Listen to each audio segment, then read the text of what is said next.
Hello बच्चों, एक बार फिर से वेलकम आप सभी का। और आज का हमारा टॉपिक है लॉज ऑफ रिफ्रैक्शन। इससे पहले लेक्चर में आपने देखा था कि रिफ्रैक्शन किसको बोलते हो, वही bending of light transparent medium में। ओपेक मीडियम की बात नहीं करेंगे, हम ट्रांसपेरेंट मीडियम में ही रिफ्रैक्शन की बात करेंगे। तो एक मीडियम से जब लाइट दूसरे मीडियम में जाती है, आपको याद होगा वो बेंड करती है टुवर्ड्स द नॉर्मल या अवे फ्रॉम द नॉर्मल, कुछ इस तरीके से। या फिर कंडीशन ऐसी बन सकती है कि वो यहाँ ना जाके यहाँ चली गई लाइट। तो इसी बेंडिंग ऑफ लाइट को क्या बोलते हैं, हम रिफ्रैक्शन बोलते हैं। और इसी रिफ्रैक्शन के लिए हमारे पास कुछ लॉज हैं, जैसे कि लॉ ऑफ रिफ्लेक्शन थे, वही वैसे ही लॉज ऑफ रिफ्रैक्शन भी हैं, जो एग्जाम में बहुत पूछे जाते हैं कि लॉज ऑफ रिफ्रैक्शन के बारे में बताओ। तो ये लॉज कौन कौन से हैं उसकी हम बात करेंगे। पहले हम प्रॉपर एक डायग्राम ड्रॉ कर लेते हैं, या ये वाला कोई भी एक, जिसमें हम सब चीज़ को दिखा लेंगे। उसके बाद फिर उसको हम डिफाइन करेंगे वन बाय वन, और वही उसके लॉज हो जाएंगे। तो चलो शुरू करते हैं। तो पहले सबसे हम एक डायग्राम समझ लेते हैं, इसको हमने पहले भी देखा हुआ है। लाइट एयर से ग्लास में जा रही है, ऊपर वाला एयर है और नीचे एक ग्लास का टुकड़ा है। तो एयर को मैंने मीडियम 1 मान लिया और ग्लास को मैंने मीडियम 2 मान लिया। तो एयर क्या होता है आपका, रेयरर मीडियम होता है, इसकी ऑप्टिकल डेंसिटी कम होती है, यानी एयर क्या आपका रेयरर मीडियम है। और ग्लास कैसा हुआ, डेंसर मीडियम। तो जब भी लाइट रेयरर से डेंसर में जाती है तो वो टुवर्ड्स द नॉर्मल बेंड हो जाती है। ये इसका नॉर्मल है। नॉर्मल किसके साथ खींचते हैं हम, इस सरफेस के साथ। एक सरफेस ये वाला है जिससे ऊपर की ओर एयर है, नीचे की ओर क्या है, ग्लास है। यानी जो सरफेस दो मीडियम को सेपरेट करता है, इस सरफेस से ऊपर की ओर एयर है, नीचे की ओर ग्लास है, यानी ये सरफेस दो मीडियम को आपस में सेपरेट कर रहा है, इसको हम बोलते हैं इंटरफेस। तो इसी सरफेस के साथ जो परपेंडिकुलर लाइन होती है उसको हम बोलते हैं नॉर्मल। तो incident angle, incident ray and normal के साथ जो एंगल बनता है उसको हम बोलते हैं एंगल ऑफ इंसिडेंट। और ये रे क्या है जो बेंड हो रही है, इसको हम बोलते हैं रिफ्रैक्टेड रे। तो रिफ्रैक्टेड रे और नॉर्मल के साथ जो एंगल बनता है उसको हम बोलते हैं एंगल ऑफ रिफ्रैक्शन। ये क्या है हमारे पास, ओरिजिनल पाथ ऑफ लाइट। तो इसमें हम कुछ रूल देखेंगे। तो इसका जो रूल 1 है या लॉ 1 है रिफ्रैक्शन का, वो क्या बोलता है, वो बोलता है incident ray, refracted ray and normal, ये तीन के तीन एक ही प्लेन पे लाई करते हैं। देखिए प्लेन पे तो आ रहा है, लेकिन देखो यहीं पर कौन आके मिल रहा है, इंसिडेंट रे, यहीं पर कौन है, रिफ्लेक्टेड रे, और यहीं पर कौन है, नॉर्मल। कहाँ पर, सब के सब पॉइंट ऊपर। तो यही लिखा है हमने, the incident ray, the reflected ray and the normal to the interface. Normal कहाँ पे पड़ता है, इंटरफेस पे पड़ता है। All lie in the same plane.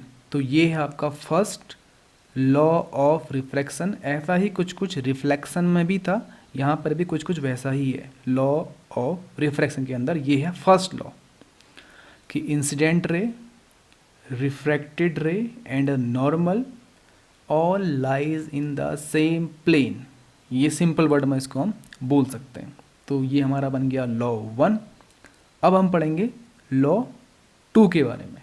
अब जो दूसरा लॉ है रिफ्रैक्शन का, उसको हम स्नेल्स लॉ भी बोलते हैं, क्योंकि स्नेल्स ने लॉ दिया था तो उसको हम स्नेल्स लॉ भी बोलते हैं। और इसकी डेफिनेशन भी क्या है, इसके फॉर्मूले से ही निकल के आती है। स्नेल्स लॉ बोलता है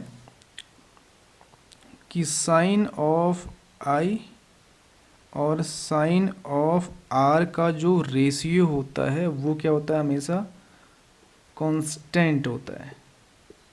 क्या होता है, कांस्टेंट। यही है law, this is the Snell's law. और यहाँ पर जो कांस्टेंट है इसको एक नाम दिया गया है, इसको हम बोलते हैं रिफ्रैक्टिव इंडेक्स। रिफ्रैक्टिव इंडेक्स, और इसको हम दिखाते हैं सिंबल n के साथ। तो अगर मैं इसी को लिखना चाहूँ तो क्या लिख सकता हूँ इसको मैं, sine of i upon sine of r is equal to n। यही है आपका स्नेल्स लॉ। n क्या होता है, रिफ्रैक्टिव इंडेक्स। अगर मैं इसके लिए बात करूं तो किसका रिफ्रैक्टिव इंडेक्स, या लाइट कहाँ से कहाँ जा रही है, एयर से ग्लास में जा रही है, एयर से ग्लास में जा रही है, तो किसका रिफ्रैक्टिव इंडेक्स, हम इसमें कंपेरिजन करेंगे कि मीडियम 2 में जाने पर, मीडियम 1 से मीडियम 2 में जाने पर लाइट में कितना चेंज आया, यानी refractive index of medium 2 with respect to medium 1, ये बोलते हैं इसको हम। और लिखते कैसे हैं उसकी बात कर लेते हैं। मैं फिर से यहाँ पे मिटा के लिख देता हूँ आपको पहले। इसको हम लिखेंगे एक तरीका और है, sine of i sine of r equal to n two 1। अभी 2 1 का 21 नहीं है, 2 1 है। 2 1 का मतलब क्या है, ये 2 1 का मतलब होता है कि लाइट कहाँ से कहाँ जा रही है, मीडियम 1 से मीडियम 2 में जा रही है। तो मीडियम 1 से मीडियम 2 में जाने पर कितना उसकी स्पीड में चेंज आया, उसी को हम रिफ्रैक्टिव इंडेक्स बोलते हैं। हालांकि रिफ्रैक्टिव इंडेक्स को हम अगले टॉपिक में डिटेल में पढ़ेंगे, अभी हम सिंपल तरीके से पढ़ रहे हैं। इसको मैंने 2 1 क्यों लिखा, इसका मतलब होता है refractive index of medium 2 with respect to medium 1, ये पढ़ते हैं इसको हम। अब लाइट अगर मीडियम 2 से मीडियम 1 में जा रही होती तो आप लिखते इसको 2 1 2, तो चेंज करने का तो मतलब नहीं होता यहाँ पे। यानी ये तो हमारे पास सिंपल सा लॉ हो गया कि साइन आई और साइन आई का जो रेशियो होता है वो वैसे कांस्टेंट होता है, इसको हम स्नेल्स लॉ बोलते हैं। और जो कांस्टेंट होता है इसको हम रिफ्रैक्टिव इंडेक्स नाम देते हैं, जिसको हम एन से शो करते हैं। तो sine i upon sine r equal to मैं एन लिख सकता हूँ।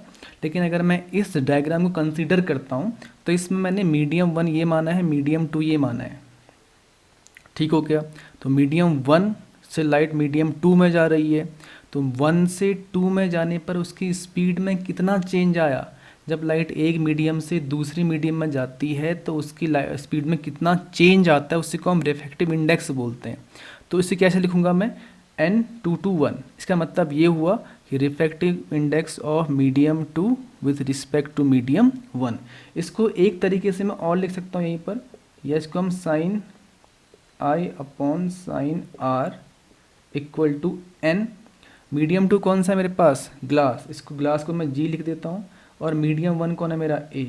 तो कई बार इसको ऐसे लिख सकते हैं, इसको हम ऐसे भी लिख सकते हैं। ये बना आपका मेन लॉ। ये जो मैंने लिखा है वो इस डायग्राम के बेसिस पे लिखा, जो आपके बाद में काम आने वाला है।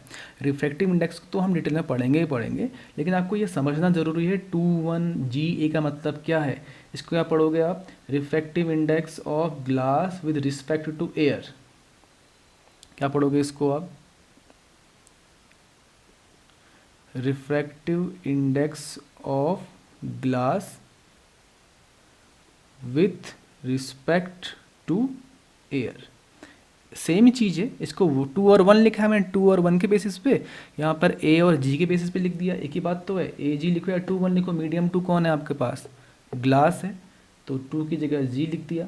मीडियम 1 कौन है आपके पास, एयर है, तो 1 की जगह मैंने ए लिख दिया। तो ये है आपके दो लॉज। पहला लॉ हम पहले पढ़ चुके हैं, और ये दूसरा लॉ था, स्नेल्स लॉ भी बोलते हैं, बहुत बार पूछता है स्नेल्स लॉ क्या है। तो आई होप आपको लॉज ऑफ रिफ्लेक्शन समझ में आ गए होंगे। थोड़ा सा डिफरेंट है, रिफ्लेक्शन के लॉ से थोड़ा सा डिफरेंट है ये, लेकिन कुछ कुछ चीज़ें आपको वहाँ से कोरिलेट करके मेरी समझ में आ रही होंगी। तो इस लेक्चर को हम यहीं ख़त्म करेंगे, और नेक्स्ट लेक्चर जो हम लेके आएंगे वो होगा रिफ्रैक्टिव इंडेक्स पे बेसिस, कि रिफ्रैक्टिव इंडेक्स हम एक्चुअली बोलते किस चीज़ को हैं। तो तब तक आज को समझो, नोट करो, अपनी नोट्स खुद प्रिपेयर करो। जल्दी नेक्स्ट लेक्चर लेके आएंगे हम, तब तक के लिए ऑल द बेस्ट।